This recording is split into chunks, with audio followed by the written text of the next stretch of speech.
Hey everybody, welcome back into another edition of the DrBicuspid.com podcast. My name is Kevin Henry, editor-in-chief for Dr. Bicuspid, and thrilled today to be joined by a friend of mine as well as somebody who is involved with Prosperident, which keeps an eye on those embezzlers out there, and that is Amber Weber-Gonzalez. Hey Amber, how are you? I'm doing good. How are you? I Great to am be here. great. Always good to see you. You and I have interacted at speaking consulting network meetings. I've done a lot of things in dentistry together. I'm thrilled to have you on today and would just love for our audience to know a little bit more about you before we dive in. Yes, perfect. Yeah, it's been great. We've known each other for years, so this is Yeah. going to be fun.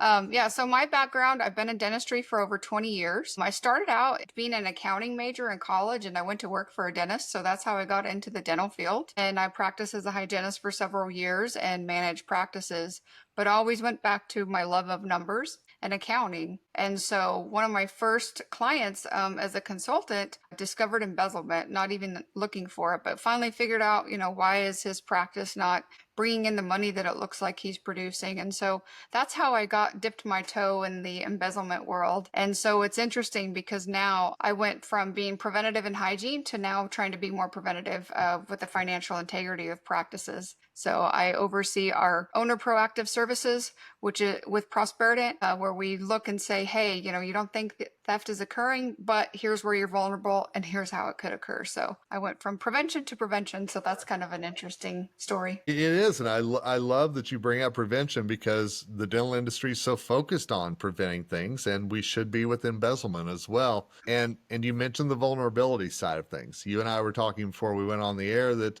there was a case that you worked on that the vulnerabilities started down a very interesting path. It sounds like. Exactly. Yeah. We had a client come in that was a new practice owner, had just recently purchased the practice about 18 months prior to interacting with me, and said, I don't think anything's going on, but as a new practice owner, I want to understand things to look for if something were to go on. And through our review of data, I showed him some areas of vulnerability that I was concerned about, and he continued to monitor that. And within a few months later, we expanded it into an investigation, and it ended up being a pretty large amount that was actually being stolen from him that he did not understand. And it was a very smart vulnerability how she had hidden that. So it would have been unknown for quite a while had we not tried to look for areas that he was just at risk. That's what So I hear time and time again. It sounds like that people aren't even aware that this is going on, and it's uncovered in some very odd and unique ways sometimes. yeah. Does it surprise you still working all this time that people don't even know that it's going on right underneath their noses? Absolutely not. There's so many different methods and ways that we've seen people conceal what they're doing that the simple theft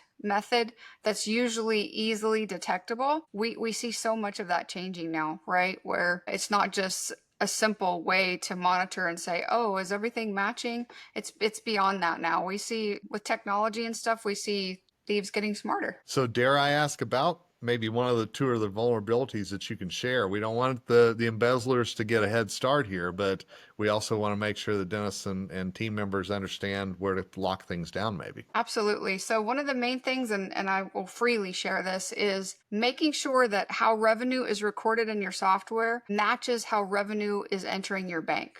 Because we'll see that so many times. I mean, there's so many different ways that practices take payments now. 20 years ago, it was like, here's a check. Sometimes here's a credit card, right? It was like 3 or 4 different ways to track how income's coming into your practice. But as things have grown and evolved, we have direct deposits from insurance and we have credit cards and we have Venmo now, right? We have text to pay.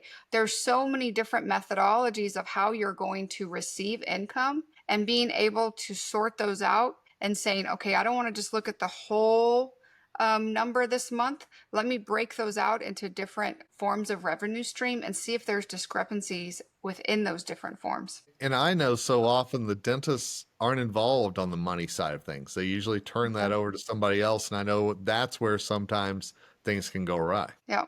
Yeah. Yeah, definitely. So I always tell practice owners, you need to look at things at least 15 minutes a month, right?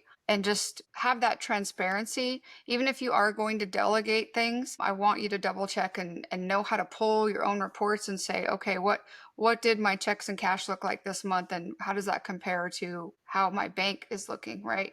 And knowing how to do that. So Yeah, I think as practice owners, it's just like treating a patient, right? I want you to be able to read the x-ray and diagnose what's going on. So same thing with your financial integrity. Understand, how do I get the diagnostic information and review it in detail to determine, is this just something that's suspicious, or do we have something incipient happening? So if maybe something suspicious is going on, do you recommend that the doctor contact you all and not say anything else outside of that? Is that what's best? Yes, absolutely. Yeah. Because there's been so many times we'll find stuff that it's just, okay, let me help you clean your system up, right?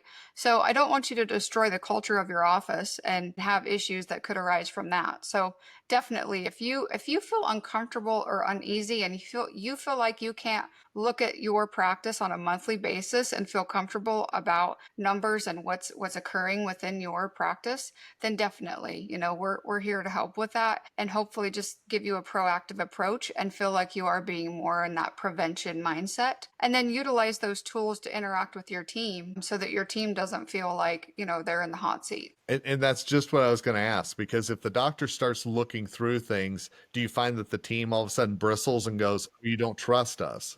How do you work through that little bit of maybe uncomfortableness? So I always explain to people that I interact with that realistically, if there's nothing to hide, there may be a little bit of discomfort with a few conversations. But if there's more than one person involved in that conversation and there's checks and balances and true separation of responsibilities, and you relay the message correctly, your team will understand that you're trying to safeguard them also. Right. I've had so many team members that I've interacted with that once they figured out the system that we're trying to implement, they don't want something pointed at them if something's off, right? They want to be fully transparent and say, absolutely, doctor, here's why we do it this way, or maybe this is the better way to do it.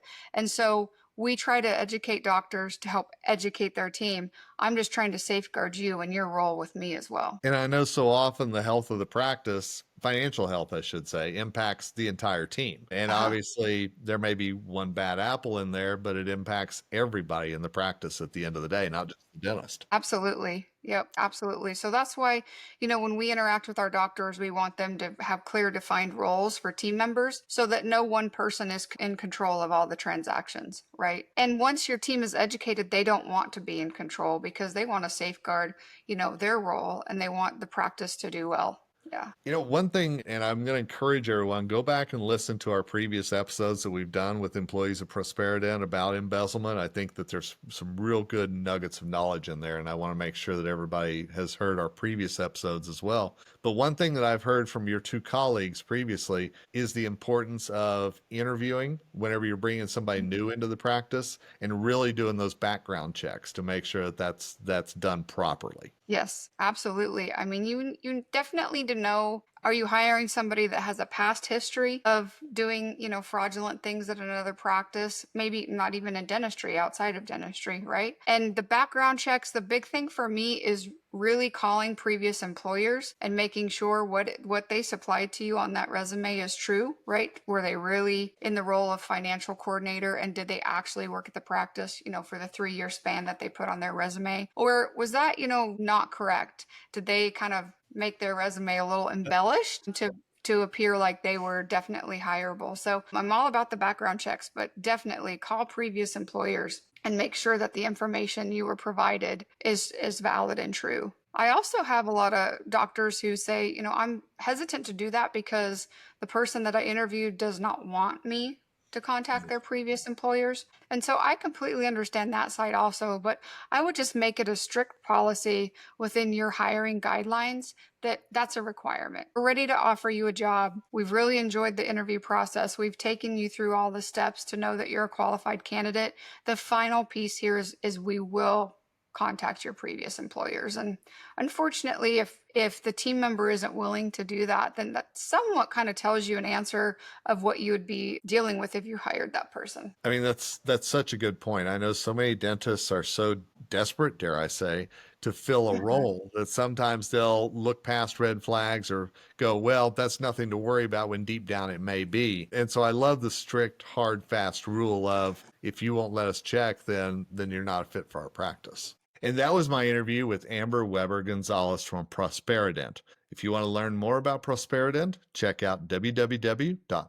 prosperident.com, or simply click on the link in the show notes, or if you're reading this on Dr. Bicuspid, the link will be in the article. As always, thank you so much for listening to this episode of the drbicuspid.com podcast. We wish you nothing but success ahead.